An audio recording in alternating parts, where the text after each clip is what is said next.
Good afternoon, everyone, and welcome to this event on all-cash transaction, Kleptocracy and the Rise of Global Luxury Real Estate Markets, which is being co-sponsored by the Harriman Institute and the Urban Studies program here at Barnard and Columbia. And my thanks to Kim Johnson, who's the director of Urban Studies, for her support and her co-sponsorship on this. Earlier in the day, we had an informal gathering of various academics, journalists, and practitioners who have become interested in this issue of global luxury real estate and its links to both market trends and possible transnational flows of criminal funds. And so we are now sort of carrying the conversation here in public and really having a think about what are the various legal, political, normative, ethical kinds of issues that are involved in studying this issue. And I think what's fascinating to me about it and what's already come out is that this spans so many different levels. It's an issue of global governance, it's an issue of bilateral relations, it's an issue of transnational networks, it's an issue of local governance, and sort of as Kim was reminding us in her comments today, what does this do to our cities? And then what are the different kinds of ethical and advocacy kinds of asks that emerge from this? What should this be a campaign of, and should we even have a campaign? So I'm really excited about the panel here today. We have in the order that they're going to appear, Jason Sharman to my left, and he is a professor of political science at Griffith University, the author of Chasing Kleptocrats Loot, the International Campaign Against Grant Corruption, also one of really the world's foremost experts on shell companies and the rules surrounding shell companies. And Jason had a great monkey cage blog post last week in the Washington Post about shell companies and whether they actually adhere to the international rules and standards of collecting identification information. Then I'll ask Mike Hudson, who's in the middle there, and we are really happy he's here because he's been a very busy guy. He's senior editor at the International Consortium of Investigative Journalists, and in the last 2 weeks with the publication or the dump of the Panama leaks, he's been very highly in demand, but has also made some very interesting connections, and we're really grateful he's taken the time to be here with us to share his team's findings and insights. Also, Mike has written also quite a bit on the role of international investments in the New York real estate market and some of the regulatory issues that involves. Then between them is Ben Judah, who we're really grateful has come all the way. He's a journalist from London. And he is involved in many different kinds of investigative projects. He author of a new book, This is London, Life and Death in the World City, and he'll be giving a book talk on that on Wednesday at the Harriman Institute. But Ben has also been really tackling this international real estate issue in London from a number of really creative perspectives. And he was the creative consultant on this documentary that you might have seen, From Russia with Cash, and he'll talk a little bit more about that and its resonance. And then finally, all the way to your right, Charles Davidson, who is the executive director of the Kleptocracy Initiative at the Hudson Institute and also the publisher of the American Interest magazine that has featured a lot of articles about these related issues and also issues of international influence and in various types of institutions. So we're just really grateful to everyone here, as well as everyone that was involved in the morning session, and again to Urban Studies for co-sponsoring. So the format will go about 12 minutes each. Then we might ask some follow-up questions. Then we'll open it up to you to reward you for being here on such a really nice day in New York City. So Jason, the floor is yours.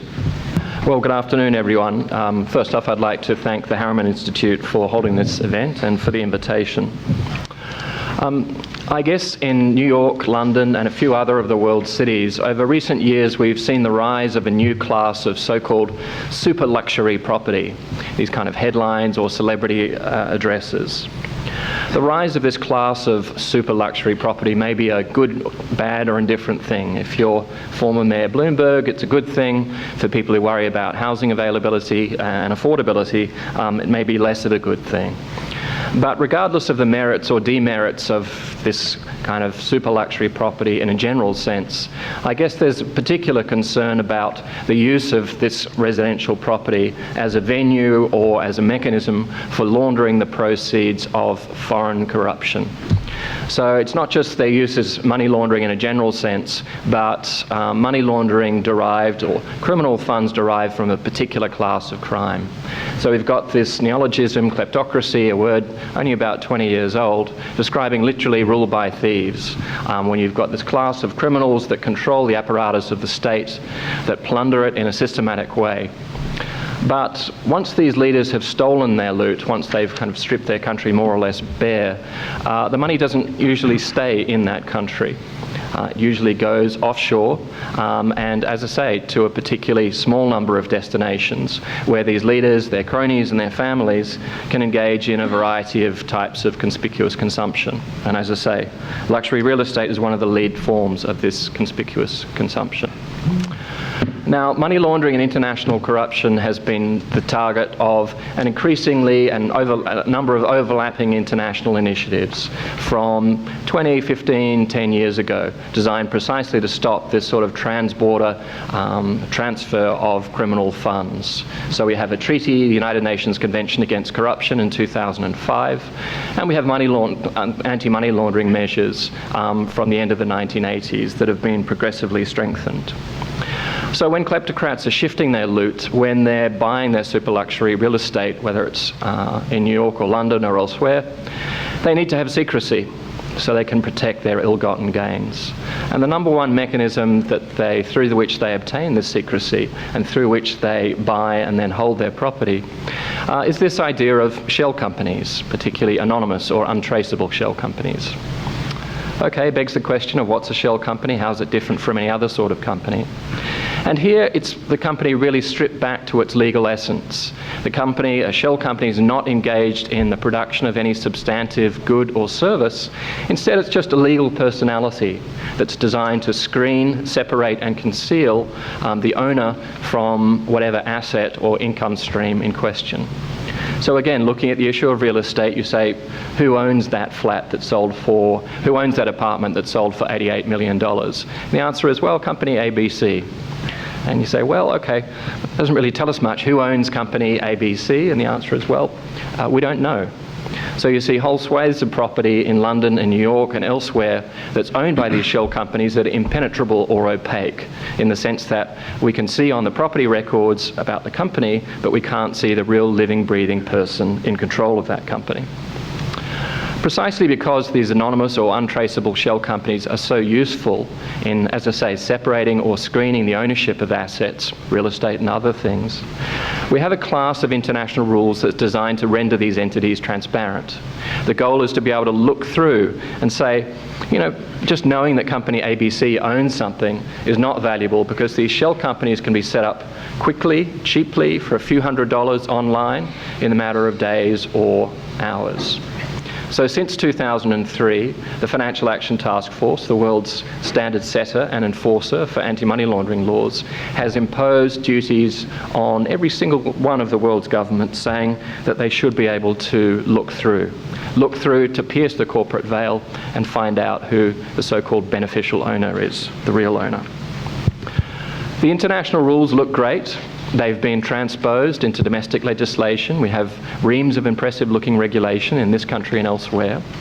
The problem is we have a very great uncertainty and gnawing doubt as to whether these standards are actually effective in practice. And anecdotally and otherwise, we have good evidence that in fact, despite these regulations, despite their being in place for now almost 13 years, that in fact anonymous or untraceable shell companies are still pretty freely available, and indeed this explains their popularity for, as a holding vehicle for these kinds of luxury real estate for foreigners, many of whom the suspicion is are engaged in shady conduct.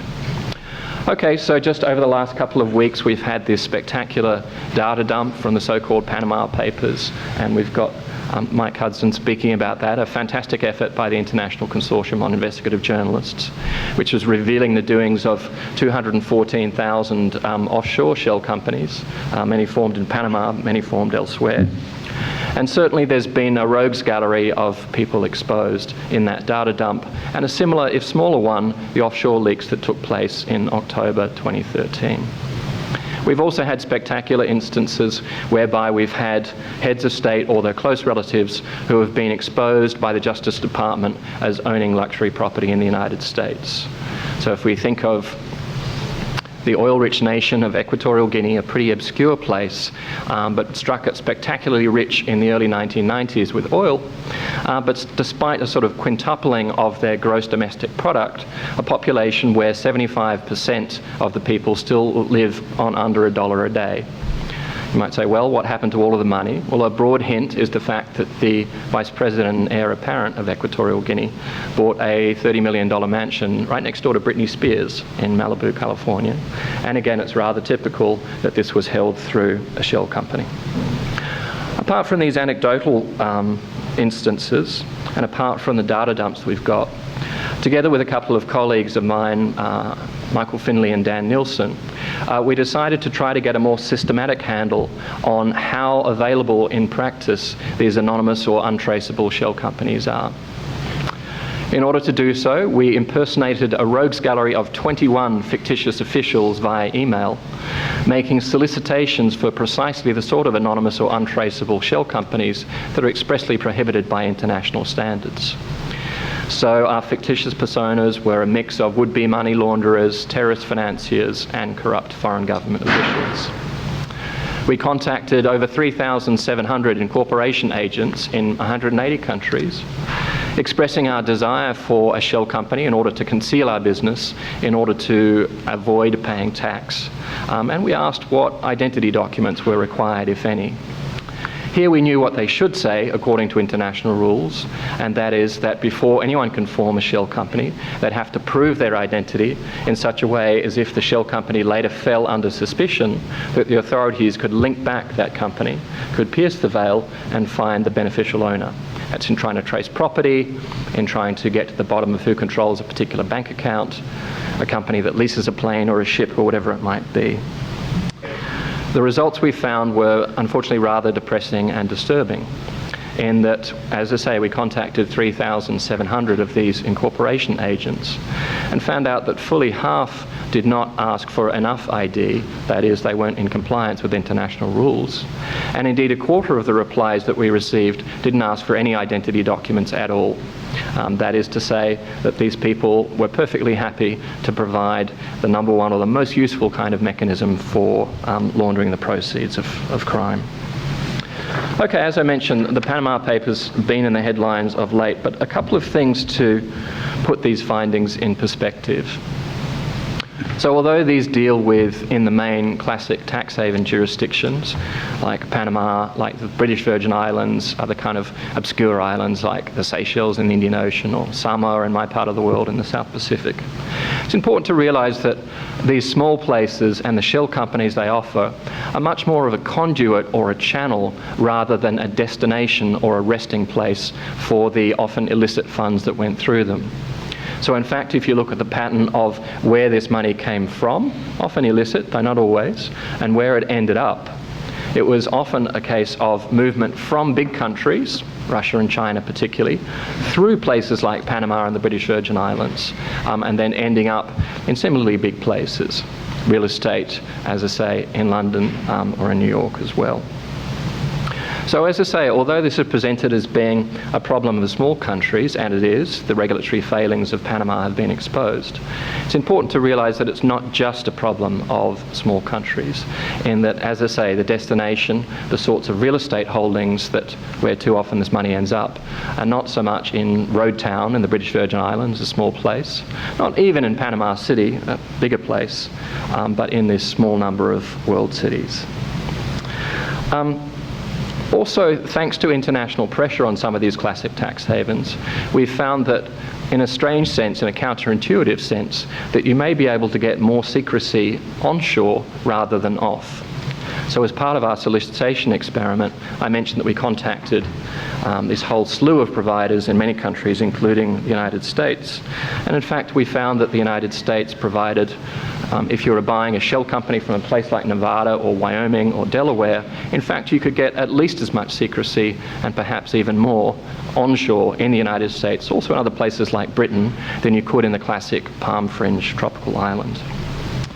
So I guess to finish up with a quote that hopefully drives this point home, someone who's been commenting on offshore issues since the late 1950s, Marshall Langer, has a sort of classic line. He says, "It does not surprise people when I tell them that the world's most important tax haven is an island. It does surprise them, however, when I tell them that the name of this island is Manhattan. The world's second most important tax haven is a city on an island. The name of that city is London, and the island is Britain." Thanks very much. Thanks so much, Jason. Thanks, Alex, for putting this together, everyone else who helped put this together, and thanks to everyone for showing up. So, as you can well imagine, New York is among an elite group of destinations, along with Miami, London, Dubai, and a few other cities around the world that attract large numbers of international property buyers. Manhattan condos, the high-end condos, are really popular with wealthy Chinese, Russians, and South Americans.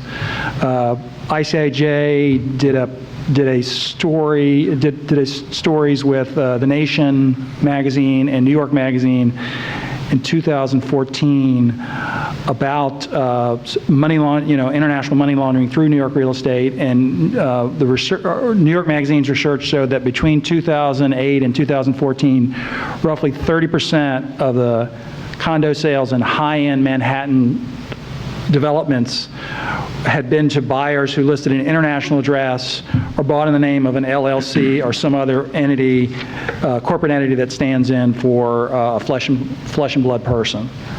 This is not new, and this is not new in New York. One of the most famous cases is Ferdinand and Imelda Marcos, who bought a 7-bedroom condo on the 43rd floor of Midtown's Olympic Tower.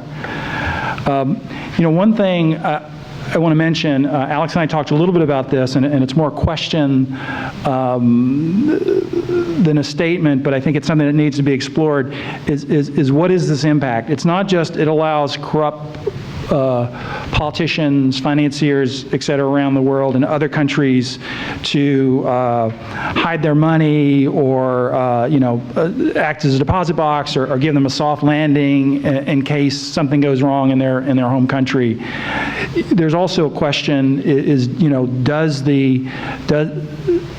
do these large purchases of high-end property, does it have a ripple effect around New York? Does it generally inflate property values? Does it help price out middle class and sort of again, through ripple effect, price out lower income people? Alex, we talked about that. There's at this point there's no research, right, that really documents, but I think it's definitely worth thinking about that, and it's worth thinking about how offshore secrecy and offshore vehicles, how it affects us. It's not just something that's happening over there somewhere else. It affects us in a lot of ways, whether it's in public treasuries being deprived of taxes, whether it's fraudsters being able to pull off Ponzi schemes and hide their money. Any of the large Ponzi schemes in the U.S., the Stanford scheme, the Madoff scheme, they all involved offshore entities.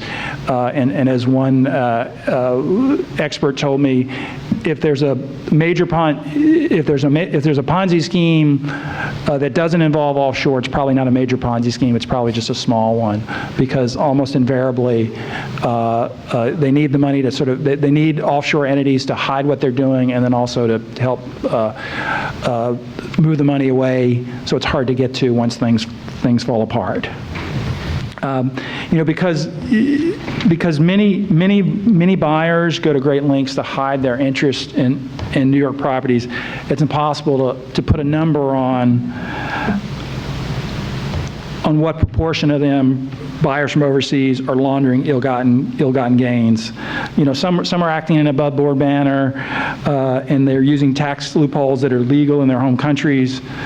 But it's clear that New York public officials and its real estate industry embrace the wealthy and powerful without asking a lot of questions, without much thought to where their money comes from. During his time in office, Mayor Bloomberg was a big cheerleader for getting the mega wealthy to relocate to the city. He said, wouldn't it be great if we get all the Russian billionaires to move here? But let's look at a few cases that have come up in the last few years.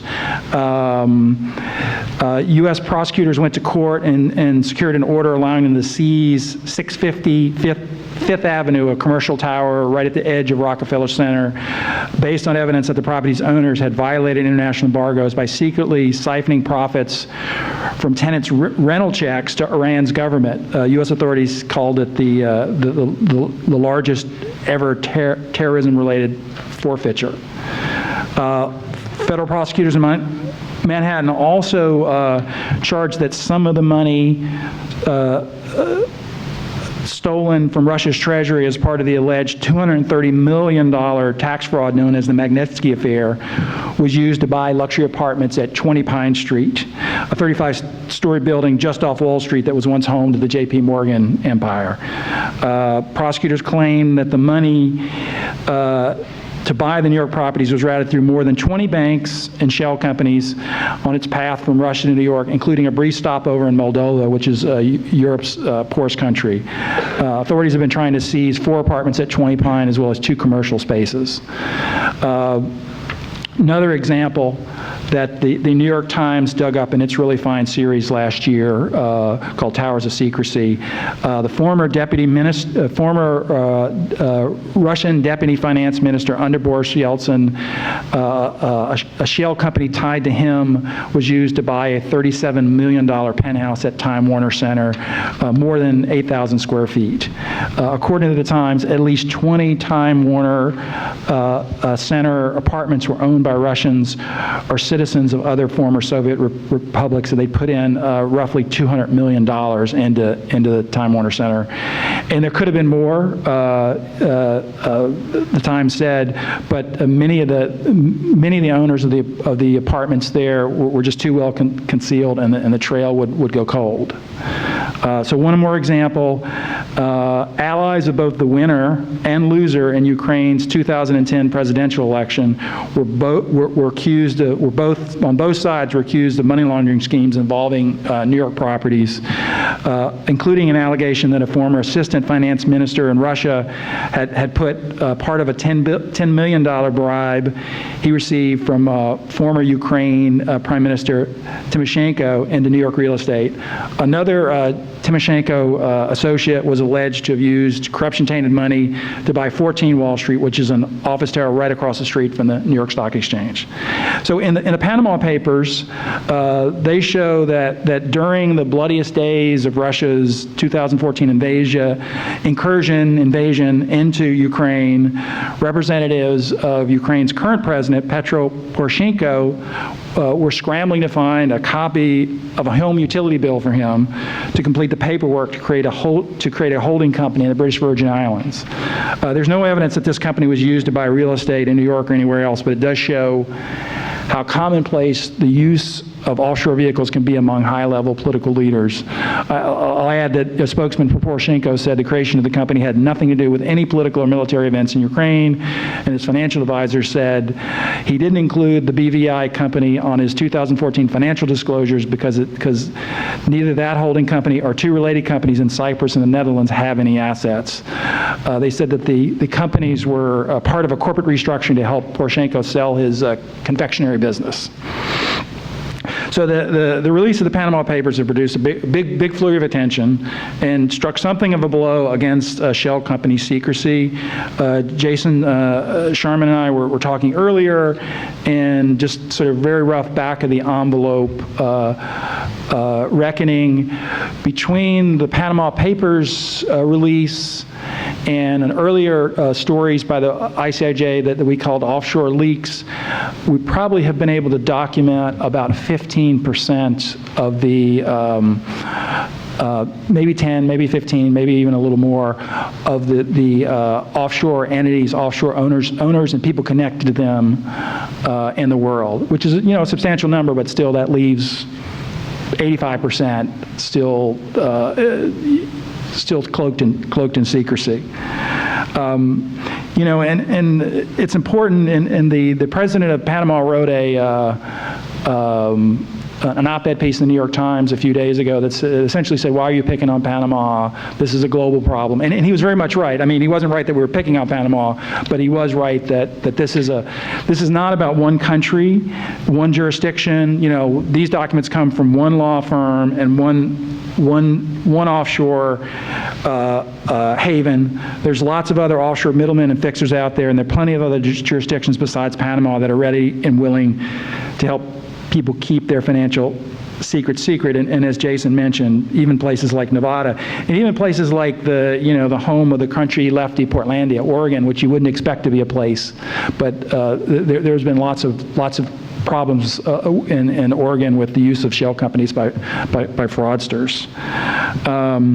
So it's not about any one jurisdiction. It's about the interconnectedness of the financial system and its offshore component. When the layers of secrecy are laid down skillfully, it's often impossible for authorities to detect flows of illicit cash. The UN Office on Drugs and Crime has estimated that as little as 1/5 of 1% of money that's laundered around the world is identified and intercepted.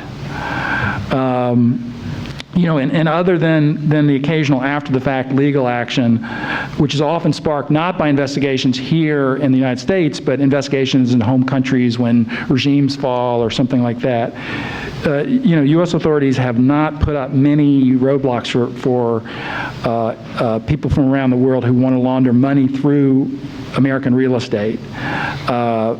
Escrow agents and real estate agents aren't required to find out the real identities of property buyers, and unlike bankers, stockbrokers, and other financial middlemen, they aren't required to file suspicious activities reports to law enforcement when one of their clients is up to something that they think is suspicious.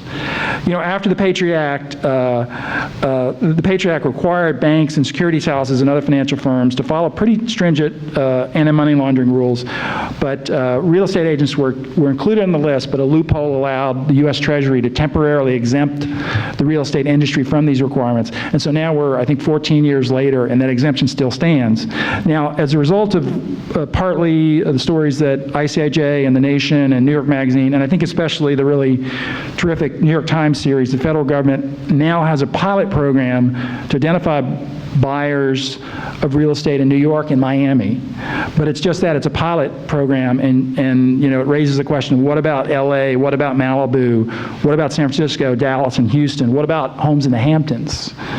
And even in New York and Miami, how reliable are these disclosures going to be? Will people simply move from front companies back to the old tried and true front people? Look at how, banks have been required for a long time to know their customers, to identify who their customers are and where their money comes from. But the history, recent history, we can see, HSBC was documented by a U.S. Senate investigation and by ICIJ Swiss leaks investigation, doing business with drug kingpins, arms traffickers, and other criminal folks. J.P. Morgan paid a $2 billion penalty to the United States for turning a blind eye for Bernie Madoff's transactions. The prosecutor said it was a record amount for violating the 1970 Bank Secrecy Act. So, part of the problem is plugging one loophole doesn't do much good. If you're not going to buy in New York, why not buy in Dublin or London? And so in the Panama Papers, the records show, for example, that the family of Azerbaijan's president used foundations and companies based in Panama to hold secret stakes in gold mines and luxury real estate in London. And the children of Pakistan's prime minister also owned London real estate through companies created by Mossack Fonseca, the Panama law firm at the center of the Panama Papers scandal. And I think I'm now going to hand off to Ben. I think that's a good setup for him. Right. Hello. Well, so head spinning. Can we talk of shell companies, data dumps, kind of mysterious, faceless forces distorting the international property market, the international economy to a previously unseen degree? It's incredibly hard, even for people like ourselves who either have advanced degrees in abstraction or who are undertaking advanced degrees in abstraction to really comprehend or see this. And I'm an investigative journalist, but I'm also very interested in conveying ideas and in coming up with stunts and TV shows that can get this kind of information out of the incredible work done by kind of researchers and investigative journalists into the public mind and into the public imagination.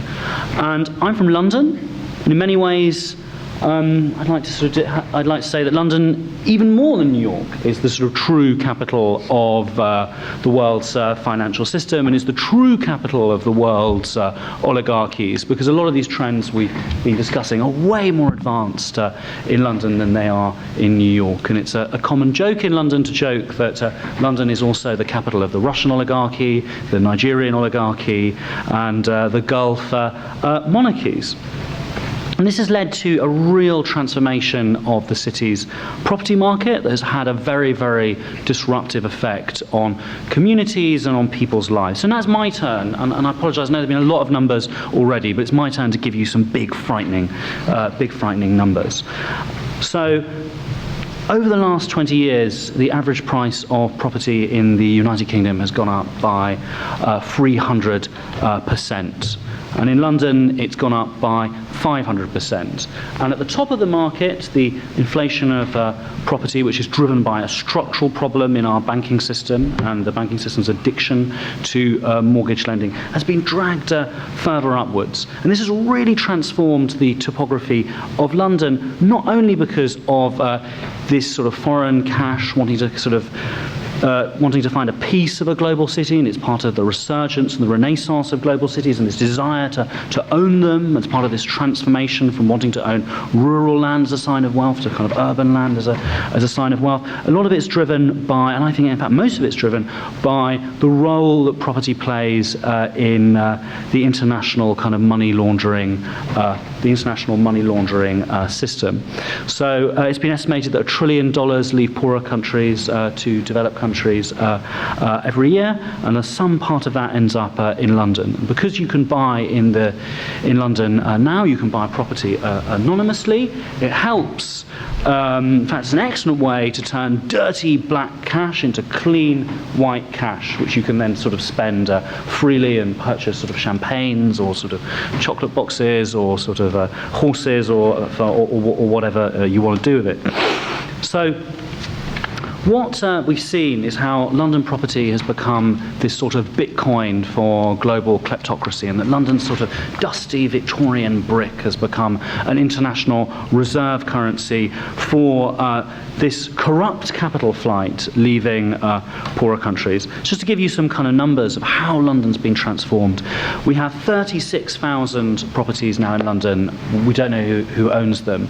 And I'd just like to sort of pause and to think about this in this age of sort of Snowden, and this age of sort of my telephone asking me, tell my telephone knowing more about me than I probably know about myself. In this age in which we feel we feel we're enduring a lot of mass surveillance as citizens, that we simply don't know who owns 36,000 properties in London. That's 2¼ square miles. And if I could give you names of some boroughs that may or may not be familiar to you, in the city of Westminster, almost 1 in 10 properties are now owned mysteriously offshore. So, big complicated numbers.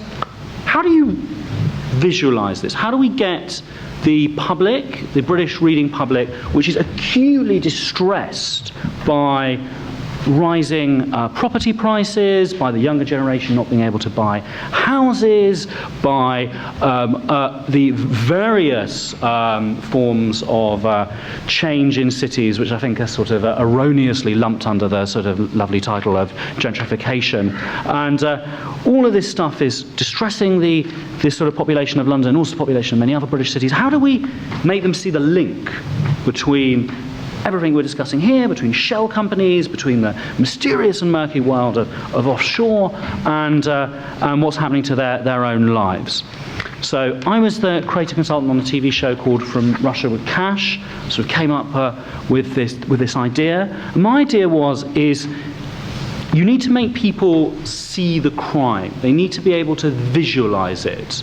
They need to, the actual chain of how corruption unfolds needs to be clear, because after all, these shell companies are, as was being explained, effectively fictitious. They're not actually companies, and as part of the sort of mystery of money itself, this money is not actually in gold vaults in the British Virgin Islands. The money is essentially within these global cities. Apart from sort of digitally, it might sort of zip from one account to another, but it never leaves these cities. So the idea that I came up with was that you can't really get in to a world of non-disclosure agreements and secrecy and property firms that are making large amounts of money from this by the front door as a journalist wanting to ask questions. Information can come out through the back door via leaks, but will come out in this sort of language that's difficult to understand. So I decided to create a fake Russian government minister. He's an anti-corruption activist, and he would walk in through the front door of 5 of London's luxury real estate brokers. We call them estate agents, and he would go, "Hello, I'd like to view 5 luxury properties. I'm a minister in the Russian Federation. I'm a minister of health, and I have, in so many words, stolen this money. Will you sell me this house?" And in this TV show we created, our courageous undercover activist, who is an impeccable actor at playing a sort of villain of global kleptocracy, visited 5 properties. In fact, he didn't have that many millions. I thought a lot of them were quite disappointing of what you can get for £2 or £3 million, but that's a separate question. And every single broker not only was ready to do the deal, they were incredibly relaxed about it, and they said they did this all the time. Now, how do we visualize the next part, all of the shell companies? Well, our gentleman then went, well, you don't know my identity, I'm not going to provide you with my identity, this money comes from the Russian government budget, it can't be traced back to the Russian government budget, what should I do? At which point the brokers then suggested that he set up a shell company in an offshore jurisdiction and proposed him to meet various lawyers. So this allowed audiences at home to kind of grasp hold of it. And I think it worked because we presented it sort of as it really happens, not as in this sort of complicated sort of chains of jurisdictions and kind of secrecies and academic abstractions, which is what they want to project. We allowed them to show the sort of as the crime would unfold in reality. So this show, we got very high viewing figures. It caused something of a sensation in the British media that's prone to sensations, true, but this was a moderately higher sensation. And the National Crime Agency sort of gave interviews saying that the price of property in London had been artificially inflated by this total absence of KYC and by it, thus the transformation of London property into a sort of Bitcoin of international kleptocracy. And as a result, the Prime Minister gave a speech pledging reforms that would eventually get at the beneficial owners of these properties, and pledged to launch a sort of series of proposals looking into how this could be cleared up. So, having established the issue in the minds of British TV viewers, we decided, in collaboration with Charles Davison and with Julie Davison, who's not here, who came up with this brilliant idea, we decided that we wanted to keep up the pressure, and again we wanted to make people visualize it. We wanted people to see that sort of complicated statistic that I said of 36,000 mysterious properties and sort of 9.3% belonging to secret jurisdictions. We wanted them to really be able to see that, how London had been transformed, and then how London now had new owners, and London now had kind of new power players, and that even though the sort of white stucco was still the same, London was a very different city. So the idea was to launch a kleptocracy tour to sort of do a spoof on the Beverly Hills Homes of the Stars tour, to do a spoof on the sort of Washington Golden Bus, and to load this bus full of specialists in shell companies, specialists in Russian corruption, specialists in corruption from the Gulf monarchies, and then to take the bus around to see these truly egregious and extremely well documented cases of where money laundering had passed through the sort of London property market. So the Kleptocracy tours now had 2 bus journeys, have sort of travelled around London, seeing giant palaces and castles and mansions owned by royalty from the Gulf, who've taken their money from corrupt deals, to Russian government ministers who've purchased beautiful, really splendid and ornate apartments worth 80 times their official salaries. And this has really helped to get the issue. Not only were we stunned by the reception we got coverage in pretty much every media that we could get in London, from the sort of the Sunday Times and the Times, all the way to sort of the Guardian and sort of BBC News and sort of BBC London. And we've seen along the course of it that the issue's really grown in the public imagination. Now they can see it. Now they can see how it happens. Now they've sort of seen through the shell companies, so to speak, to see that they are effectively sort of masked to kind of conceal or hide true identities. And it's been really growing as an issue on online comment and on sort of Twitter, perhaps not so very eloquently expressed, but it's definitely there. It's been growing as a question in kind of Parliament. It's been also growing as a question for activists, a question for kind of journalists to chase after, and a question for political leaders themselves who are kind of aspiring for a role. So the Labour Party now, not very clearly, I am under the impression, has a policy saying that it now supports an end to this form of ability to buy property. I cast some doubt on this, because the Labour Party, as anyone who's sort of British in the audience may know, has been a sort of spot of bother recently. So a lot of things are quite unclear on Labour's position. And the Labour Party's candidate for Mayor of London, who now looks set to win, a gentleman called Sadiq Khan has pledged to do all he can to end this in London. I'm not sure how much he'll be able to achieve with that, because the Mayor of London doesn't have power over the BVI. In fact, he has power over basically the London Underground and the London bus services and some sort of marginal elements on development. But it's also a great soapbox. And now we've got a politician there who's going to make a lot of efforts to sort of single this out. I feel quite positive about that. And now with the terrific, outstanding work from the Panama Papers, again, we've had the idea of Panama mansions really get into the public imagination, and people are starting to ask questions about that. So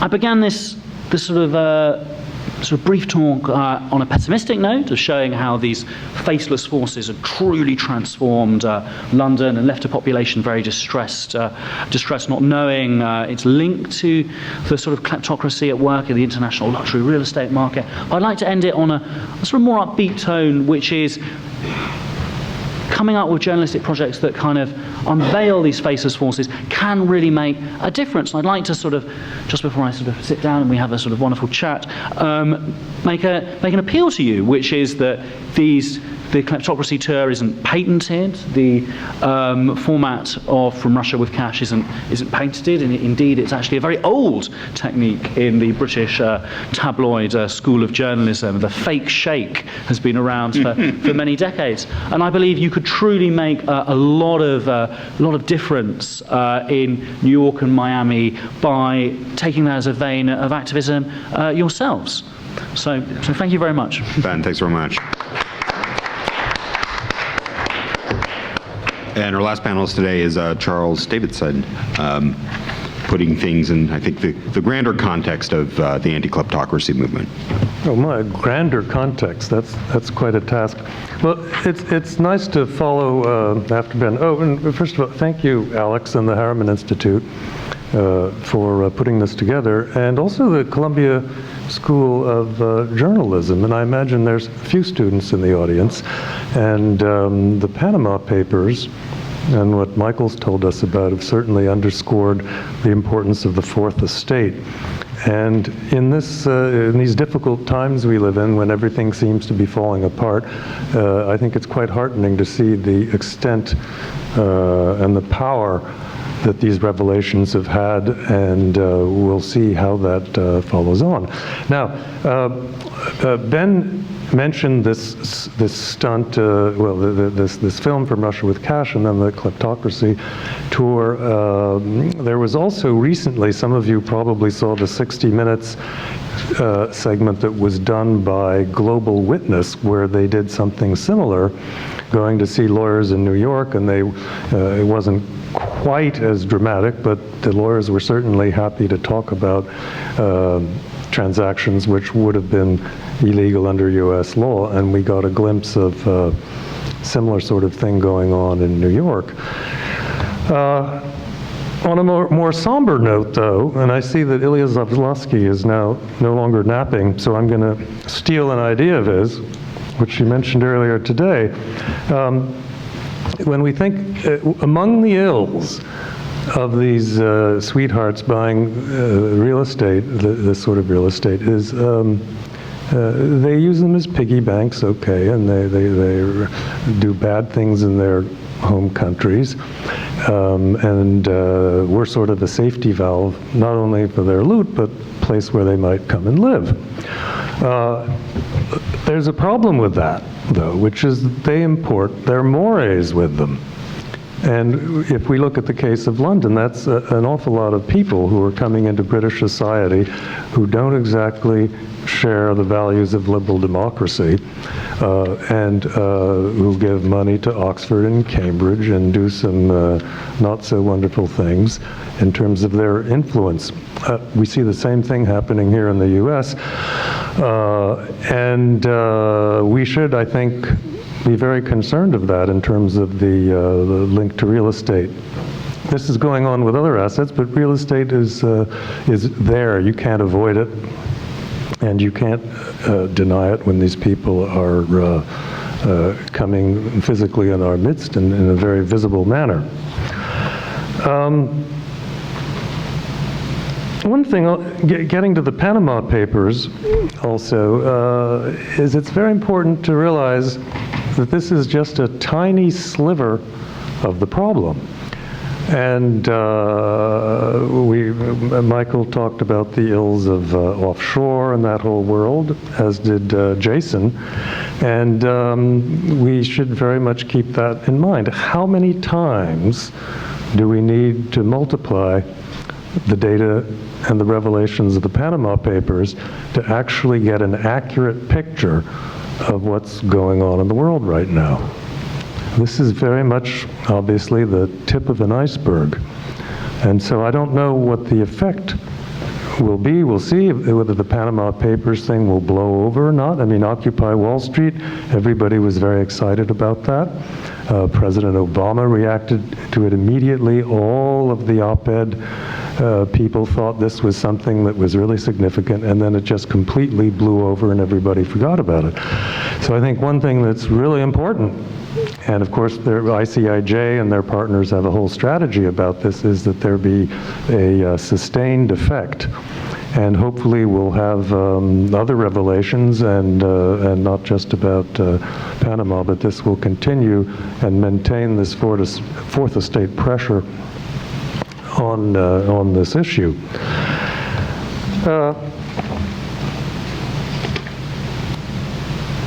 Now, in terms, I'm going to jump,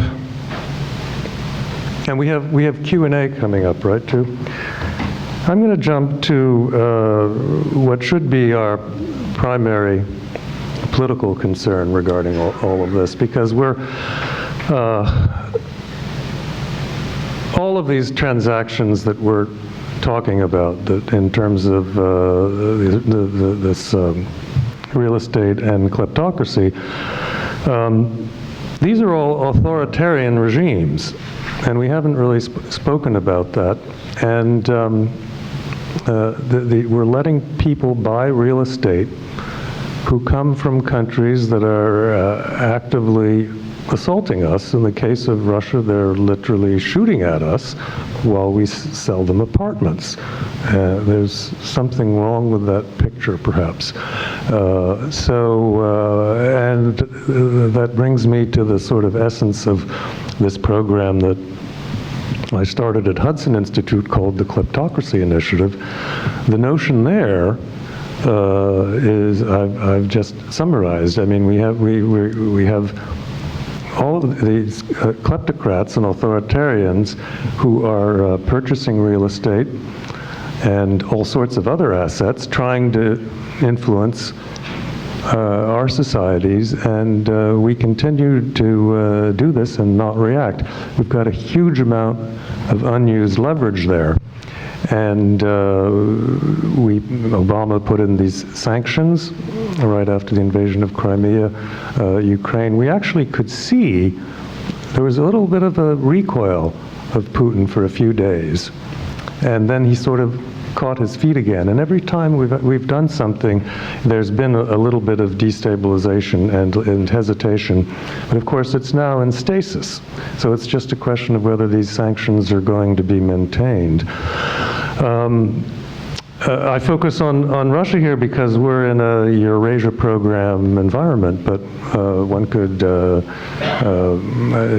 it's just as important to mention China in this regard, which is also exhibiting a great deal of aggressiveness towards us and our allies, and towards the concept of liberal democracy in general. And we love to sell them our real estate.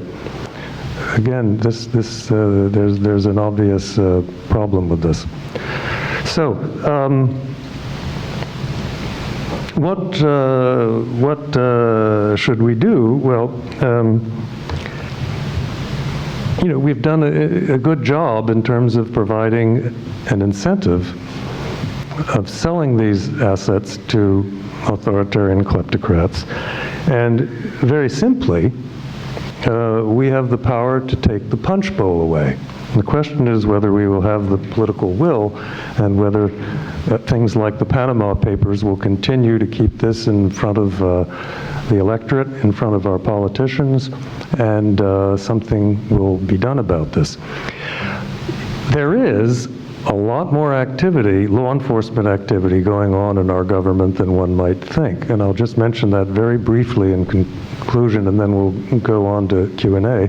But I'll mention this sort of piecemeal, all ties together. I mean, the Treasury Department's been doing things, but the lesser-known things are that the FBI, for instance, has now a kleptocracy unit. I forget exactly what they call it. I think they've changed the name once or twice, but if you Google or search engine kleptocracy space FBI, it'll take you right to the homepage of this. The Justice Department has a whole effort in this regard. And so there are a lot of things that are actually going on that aren't that well known.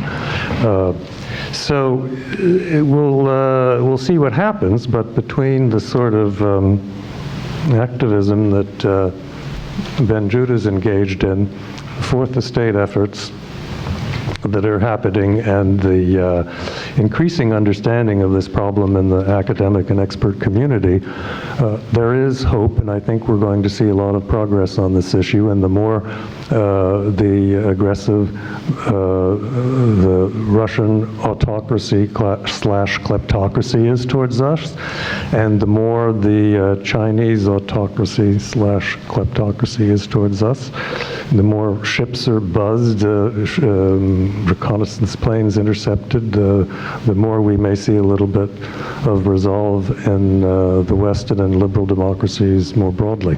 Thank you. Thanks, Charles. So I think one of the interesting things, brought up by sort of Charles' comments, piggybacking on some of the other presentations, is, these distinctions between what happens in so-called corrupt countries and sort of what happens here in a supposedly clean country. They're really exploded when we look at an issue like this, right? And in terms of, the roles of different intermediaries, professionals, we talk about bankers and real estate brokers and so forth.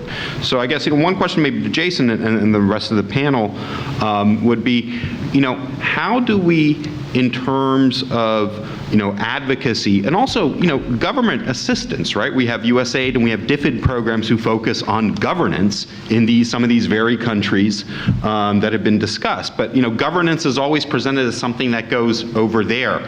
Is it possible to change mentality to the fact to think of governance issues as a much more global thing where we're active about, right? So that, governance problems in Tajikistan aren't just solved by a US aid program in Tajikistan, they're actually solved by us sort of being much more aware about, potentially, corrupt money being used and being laundered through our institutions and then through our acquisitions. So where do you see the bandwidth, maybe, Jason, for that? And what kind of other nodes because I know you've been thinking a lot about this, in the kleptocracy chain, might you also include in that bundle, in addition to, real estate holdings and transparency and so forth? Sure. I think first off, in going around obscure small island states, as I want to do, the offshore industry is very scared about these sort of revelations, and particularly their political impact. So I think the work of activists like Ben and journalists like Mike, this is not something that you might think, well, look, the offshore industry is working on behalf of the rich and powerful, they're invulnerable, they're very hard to pin down, they command, or at least are in contact with, these enormous financial resources and the political power that goes with that. But for all that, as I say, they are scared. The ability of someone to be able to walk out of someone's office with an external hard drive or even just a memory stick containing the information of thousands upon thousands of clients and shell companies has really changed the formula in terms of these escalating series of data dumps. So I think that in some ways the leadership has been exercised by civil society, by investigative journalists and so on. More particularly, I think there are also room for optimism about some kinds of government action. Charles has mentioned the anti-kleptocracy task force at the Department of Justice and the FBI.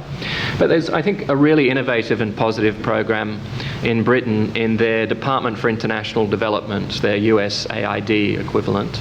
And very much in the way that you've suggested of, usually think corruption's a problem for over there, kind of obscure places in the developing world. But DFID has funded this really innovative project where they've given money to a part of the British police force specifically to look for corruption proceeds in London, and then to seize these proceeds either in the form of real estate or bank account, and then repatriate them to Nigeria or to Kenya or wherever they are.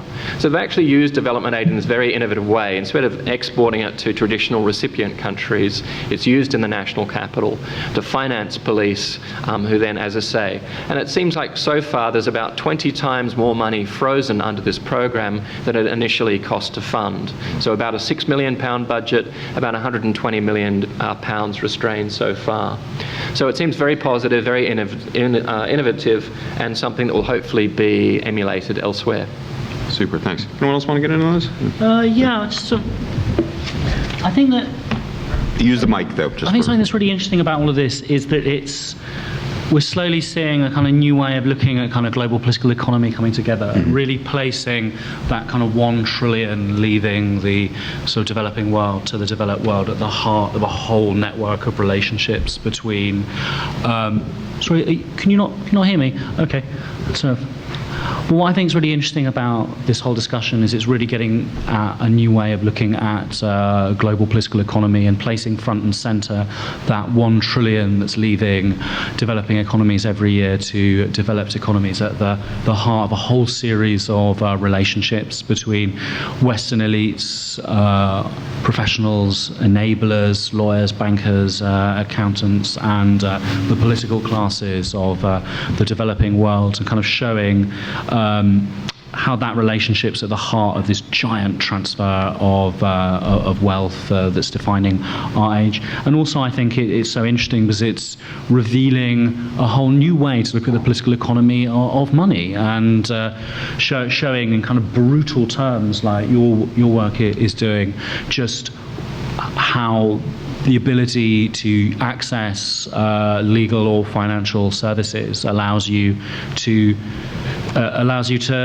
not only not pay tax, but also not reveal your identity and exist in a kind of a sort of parallel world almost, where laws don't apply to you or they don't apply to you in the same way. And I think that's lots of veins for a really interesting discussion about the class bias nature of globalization, or about the fracturing of social compacts within classical post-war nation states. Yeah, sure. Just a very simple comment on that. I mean, it's interesting to see and study who are the friends of the kleptocrats in the West. Well, absolutely, yeah. And that's a whole, and I think that's also, just looking at London or looking at New York, I think there's a really interesting kind of vein for kind of rethinking who are the allies of the tyrants and their servants, and where do we find them? And it's not just, or it's not really anymore, the kind of ideological fellow travellers. You now have a whole cast of financial fellow travellers that may vote for very different parties, or sort of look very different from the sort of previous incarnation of the sort of friends of the despots in the late 20th century. So I think that's another really interesting way of looking at it, and helping us kind of reframe our understanding of London and New York, and how global money flows around this issue. And just a kind of final point, I think that a lot of our metrics at looking at these issues are so flawed, and they pick up so little, to the point that they're becoming ridiculous. Like one metric that I was talking about in the kind of seminar earlier, which is In Britain, the official inflation rate is 0.3%. But how can that be possible when house prices have rose 10% last year, and the house prices, the inflation rate has not been 2% over the last 20 years in the UK, when house prices have written 500%, and house prices are not included in the basket of inflation, which includes like sort of loaves of bread and other essentials from sort of 1945. I think that's one aspect. I think another aspect is with so much money offshore and so many elites operating offshore, and it's a mistake to think of this as purely the sort of political ruling classes of the United Kingdom or Gabon. It extends much deeper into the sort of upper middle class, sort of invert the Orwell quote, than you'd expect. This means that the GDP figures or the World Bank figures simply aren't accurate. Is that the GDP of the United Kingdom is not what it says it is when you have more money in British tax havens than in British GDP of that year. That the GDP of Russia or of Tajikistan simply isn't what the figures report. And I think we need to start building that into when we quote these figures, when we think about these figures, when we analyse them. And I think that will get us a long way into getting a more accurate picture of how money and power relate in the 21st century. Certainly our FDI figures are completely off base and on the map. When you think about sort of Cyprus being the leading source of FDI in Russia throughout the 90s, right? So there's a lot of... Are there ways that you can come up with metrics that would capture this? Like, what would we do to kind of build... Perhaps going to take a lot more information, but this goes to the highest level, and I'll give you just, bad moderator, I'm going to give you an example. This happens at the highest level. So every year in Kazakhstan, or almost every year, there is an annual event in which the Kazakh government thanks the leading 10 investors in Kazakhstan, for their, support of the Kazakh economy. And usually the ambassadors of these countries and these jurisdictions are sort of gathered together. The last few years, the leading source of FDI in Kazakhstan is the Netherlands. Right?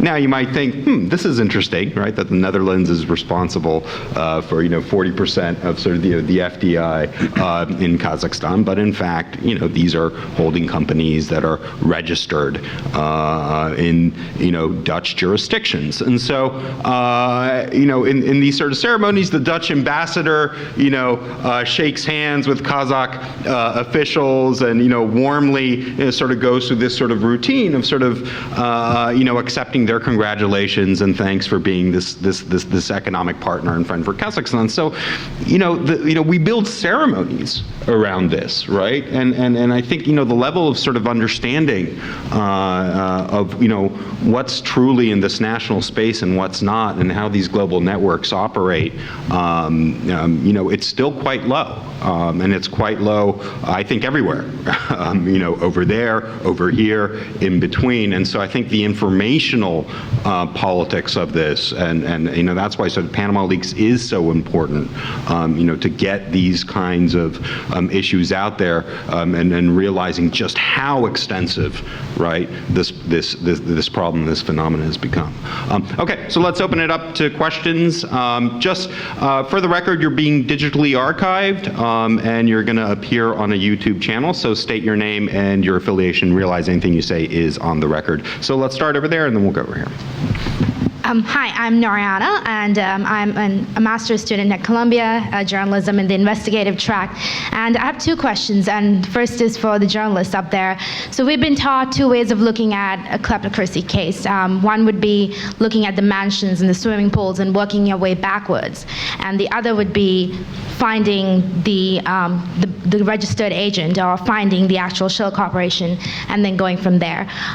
Could one of you walk through how each of those processes worked for you or not worked for you in the past? And my other question is for Jason. I'm working on a project that involves shelf companies. Have you heard of those? And how can those go south and help kleptocrats? Great question. Maybe, Mike, do you want to take a stab at how do you pull at these threads? Which way do you attack it, and what kind of techniques and advice would you give? Or maybe Ben and I could do, because I think he might be good at talking about looking at the fiscal wealth, the mansions, et cetera, and working backward.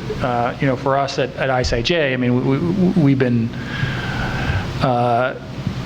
we've really been focused on these leaks, and we've gotten, over the past 4 years, we've gotten essentially 5 different leaks of offshore records from different jurisdictions, the BVI, Panama, Singapore, Luxembourg, and Switzerland.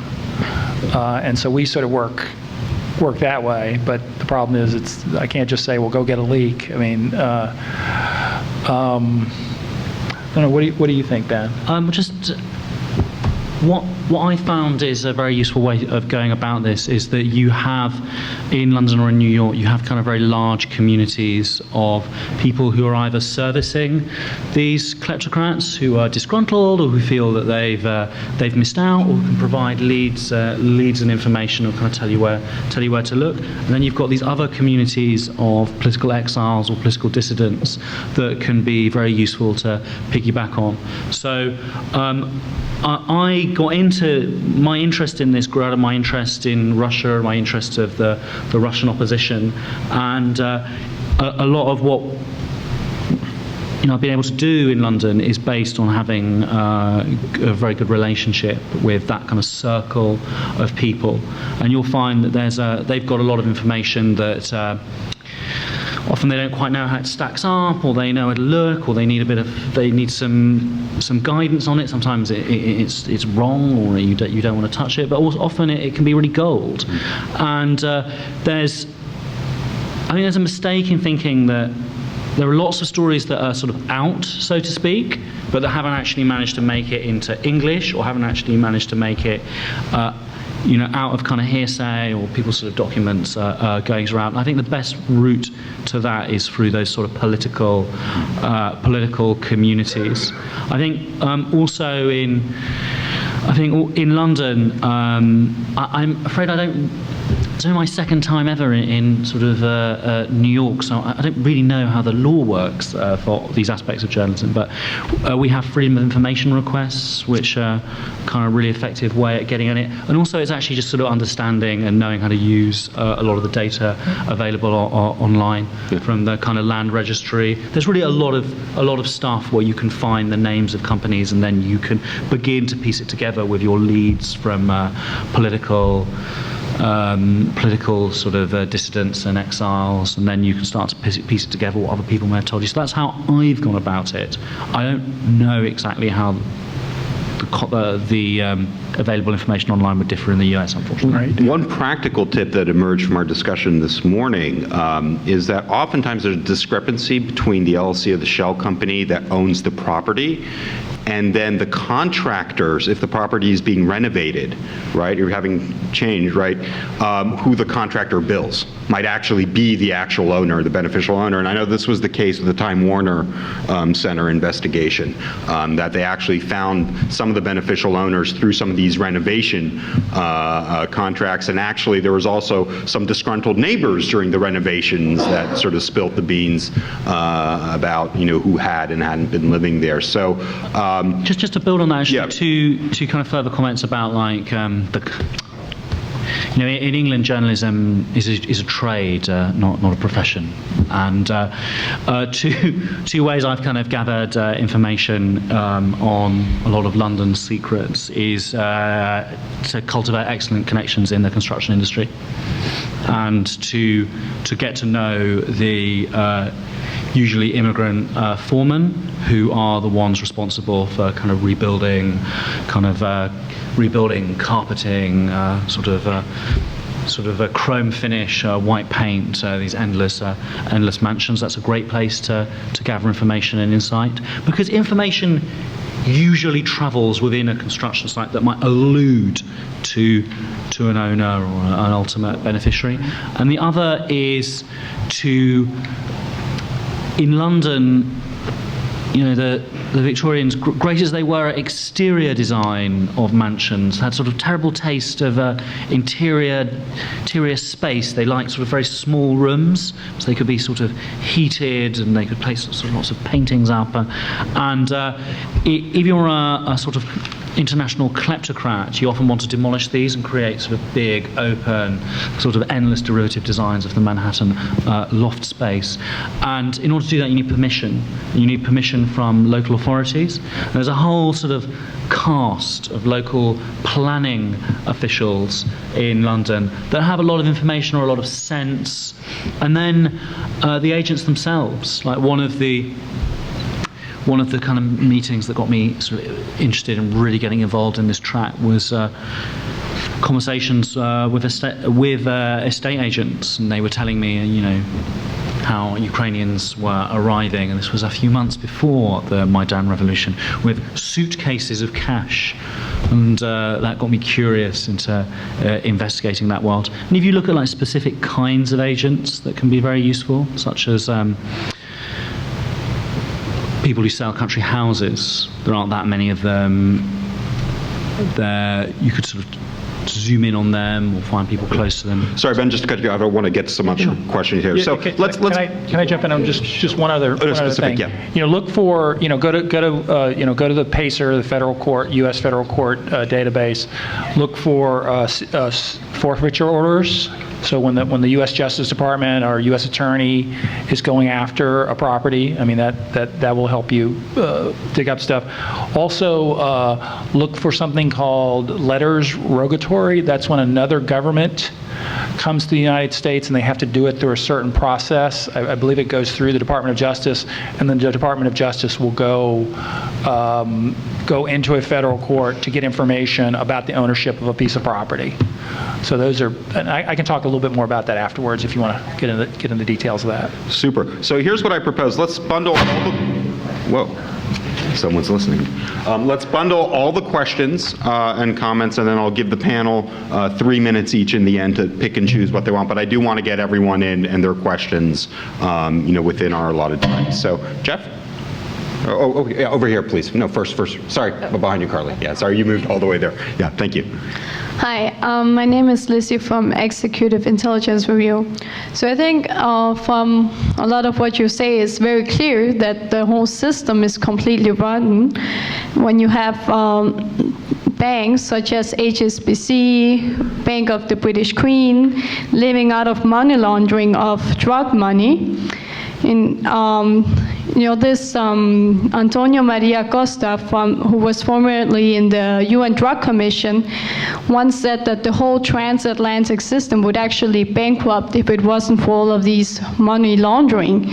So it seems like a dead body walking around, sort of sucking blood out of the living to try to keep on going. So my question to you is if it isn't time for a Glass-Steagall bank separation to clean up the banking system and reorganize it just like FDR did. Okay, thank you. Yep, over there.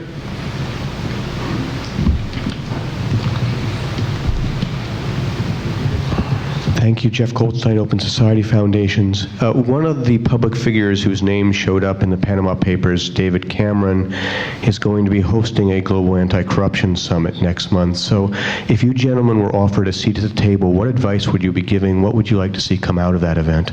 Super, thank you. And do we have any more? Yes, ma'am. Hi, Lee Mason, just independent. This question may have too far a trajectory ahead, but in context of, I haven't formulated this very well yet, in context of lots of thinking that the Westphalian system is basically gone and the nation states won't really endure in a familiar form for all that many more years or decades, how do you see these massive international cash transfers affecting creating new entities, power entities?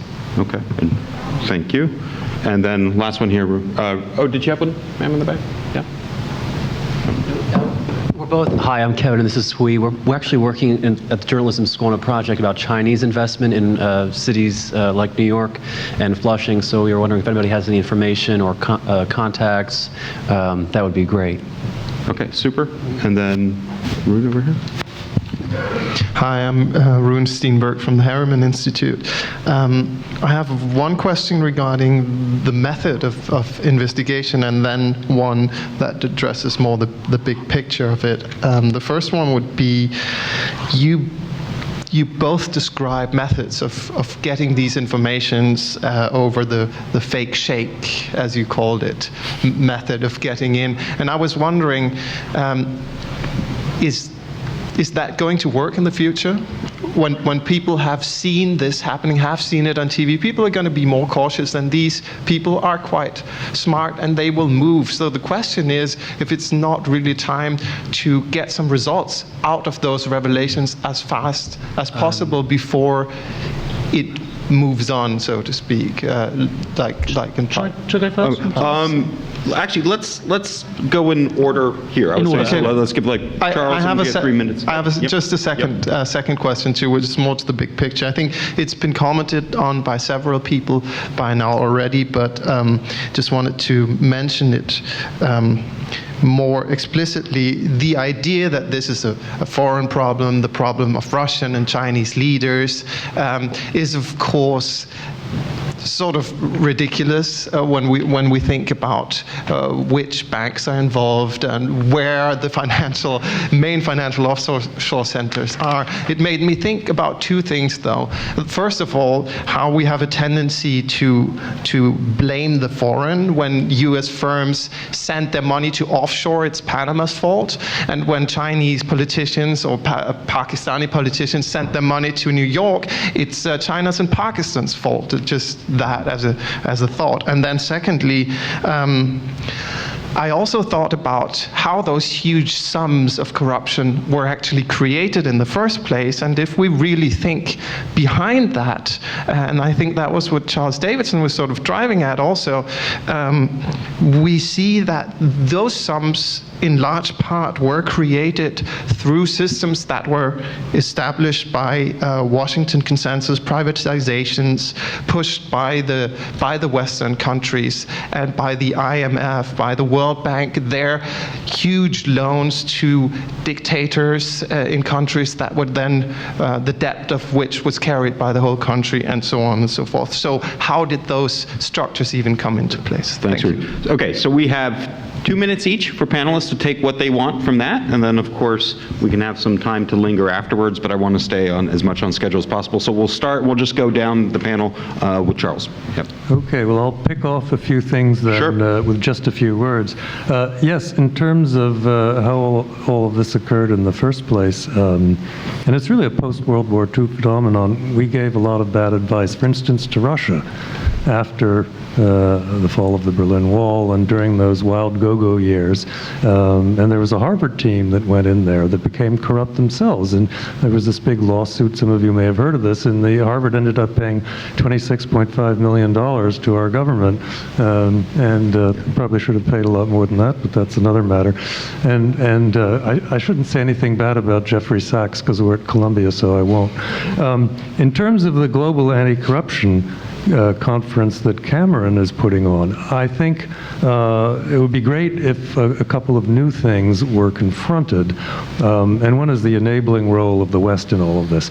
And Ben Judah has been terrific on this subject. He wrote a great piece about almost a couple of years ago about how the average Ukrainian is very conscious of our role in enabling grand corruption in Ukraine. I mean, the Ukrainian oligarchs, they're salting their money away in Austria, London, secrecy jurisdictions, real estate, whatever. The Ukrainian people are conscious of this. We should be aware of that if we're thinking longer term, and especially if we're thinking in terms of democracy promotion. I mean, it's ridiculous. We send, the Freedom House or whatever, I'm on the board of Freedom House, so I can diss them, opens an office there or something with 2 or 3 people while we're helping billions to be spirited out of the country. It's pathetic. As far as illicit financial flows go, the new power entities, that's a whole subject. I mean, asking the question, it almost a little bit answers itself, because obviously you're going to have hidden flows that are going somewhere where they shouldn't be and creating hidden power elites with hidden bank accounts doing things that we may not know about, but that probably aren't in our interest. Yeah, thanks, Charles. Mike? Right.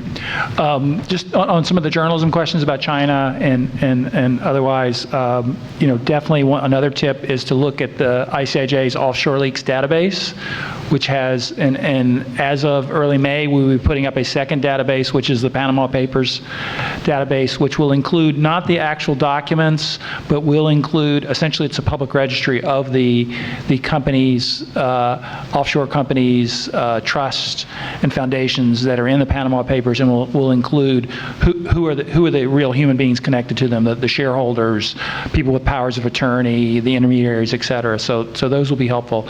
Also on China, I would go back and read Alexa Olson's stories that she did as part of the China Leaks investigation for ICJ, and also more recently for Panama Papers. The other thing I just wanted to say is just, I think we've gotten at this idea that there are big Western, U.S., British institutions that are enabling, in some ways running, making happen a lot of the offshore stuff that's going on, and therefore for helping fuel corruption around the world. But let's also not, once again, let's also not think, oh, it's just happening over there. There's corruption in Russia, and there's corruption in South Korea and in Central Africa. But the U.S. has its own forms of corruption. If you look at what happened with the mortgage disaster and all the banks that had to pay huge multi-billion-dollar settlements for basically widespread fraud, all kinds of things about rigging LIBOR, which London and U.S. banks were involved in. So this idea that the U.S. is kind of clean, except maybe that we kind of help out with offshore, is, I think, it shouldn't be framed like that. I think we should think that corruption is a worldwide problem. It can be different. It may be softer corruption in the U.S. because of our campaign finance system, et cetera. But every corner of the world is touched by corruption, and every corner of the world is touched by the offshore system, and to some degree participates in it, and is, we hurt ourselves and we hurt other countries. Mike, thanks for that reminder. Ben? I'd just like to kind of broaden this out into some historical themes which are on my mind. I think that there's a lot too much presentism in the journalistic debate and in the political science debate at the moment. And I'd just like us to think of what one of the major trends has been over the last kind of 30 years. And that major trend has been the kind of weakening and the loosening ability of government to access or control wealth and capital. And all that we're talking about today, I think, needs to be situated within that larger trend. And just, again, to situate that trend in a bigger scope of history, I think it's worth remembering that for most of human history and for most of the history of the political institutions that we recognize, including the political institutions of the United Kingdom and the United States, kind of wealth has always had the upper hand over politics. It's actually only in very brief periods around the wars that this had not been the case. And just to sort of go to your point about what's after the Westphalian system, well, I'm very much of the belief that the 21st century actually looks a lot more like most of the scope of the previous millennium, with great trading cities linked by trading patterns. It's finance in the 21st century. There used to be more physical links of sort of boats and camels. And one thing that's interesting if you look back in history is that the great trading cities, be they sort of Venice or Aden or Calcutta, firstly they had no ability to really control that trading route. They lived at its mercy. They were unable to truly tax it. And I think that's a situation we're very much in today. And they were cities where foreign empires played a great role in their politics. And along the canals in Venice and up to the Doge's palace, the King of France and the Sultan of the Ottomans had a great influence politically and owned many palazzos. Thanks. Jason? Really quickly, I suppose, I mean, again, just picking up some of the excellent points that were made. First off, I mean, a shelf company is like a pre-formed one. So if you buy a company, a shell company tomorrow, and again, the terminology is confusing. So if it was created 5 years ago, it was a shelf company versus one that's set up for you on a bespoke basis. And that can be useful to put people off the trail because you've got this kind of this ostensible track record of activity that has nothing to do with the real owner. You know, it's not that often I find myself being optimistic about this or defending the banking system, but I would contest the idea that the whole system is rotten. I don't think that's true. And, you know, the UNODC figure that it was only the criminal monies that stopped the financial system going broke during the financial crisis. To me, there's actually been zero evidence ever presented in favour of that proposition. It could be true, but the person who made it has never backed it up with any evidence about, well, how do you know that? Which, as an academic, I find a little frustrating. In terms of the China stuff, there was a great report from the People's Bank of China that was accidentally leaked that described how 18,000 Communist Party officials left China between 1993 and 2008, and taking with them over $110 billion of money, which is available on the web, or I have a copy if people want to email me. The second last point, stings and effectiveness. You'd be surprised what people say. I'm constantly amazed with a lot of this secret camera footage, but also on email as well. I mean, we got people writing back to us saying, you guys look like terrorists, so we're going to have to charge you more to do business with you. That was from a US law firm, by the way. So, you know, people are in some ways outrageously indiscreet. So, and ignorant. Yeah. Lastly, I think a really important point about the careful of blaming the foreign. And I think although a lot of offshore activity and a lot of the sort of luxury real estate holdings are indeed driven by greed in terms of corruption and tax evasion, a lot of it's driven by fear as well. You have a lot of people in countries outside the West who don't take for granted or don't have the rule of law, have governments that are predatory or indifferent to their well-being, and a lot of those people want to get their money out. Now, many of them are shady, some of them are doing illegal things, but I think we should not lose sight of the fact that paranoids have enemies too. And, you know, if I was living in Russia and China, I wouldn't feel too secure about the integrity of my property or my person either. Okay, so thank you, audience, for being here on Pulitzer Prize Award afternoon. Thank you, panelists, for a great panel and a great workshop this morning, and thanks to everyone for watching. And we hope we carry on this conversation because I think it's a really important topic, and we've only just scratched the surface. Thanks.